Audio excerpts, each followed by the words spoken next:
দীঘায় এসে পাকা মেরে অক্টোপাস খাওয়া আমার জন্য সব থেকে বড় একটা ভুল ছিল। আমার চোখের সামনে অক্টোপাসটা কাটিং করে এখন রান্না হচ্ছে এখানে অক্টোপাস ভাজা। তো বন্ধুরা, কি খবর সবার? তোমরা কিন্তু অনেকেই জানো আমরা গেছিলাম ঘুরতে দীঘায়, আর ঠিক সন্ধ্যাবেলা বিচের পাশে হাঁটতে এসেই আমার চোখ পড়েছিল অক্টোপাসের ওপরে। আমি আমার লাইফে এর আগে দুবার অক্টোপাস খেয়েছিলাম CC1 থেকে। আজকে আমি ট্রাই করবো দীঘায় first time octopus street food থেকে।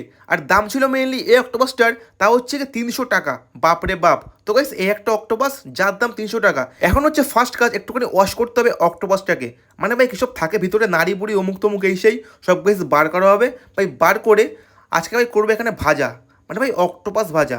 আমি মেইনলি খেয়েছিলাম চিলি অক্টোপাস CC1 থেকে। আজকে আমি গাইস ফার্স্ট টাইম খাচ্ছি ভাই স্ট্রিট ফুড হিসাবে একটা অক্টোপাস, ঠিক আছে? তো গাইস মেইনলি ভাই এই হচ্ছে অক্টোপাস, আর এই দেখো ভাই সামুদ্রিক চিংড়ি। আমার যা মনে হচ্ছে ঠিক একটু পরে এই তেলের মধ্যে ভাজা হবে আমাদের এই অক্টোপাসটাকে। এই দেখো ভাই, এর কাজ এখনো শেষ হয়নি, ক্লিন হয়ে যাচ্ছে। তো গাইস ফাইনালি ক্লিন করা কমপ্লিট। এবার হচ্ছে মেইন টাইম, এটাকে একটু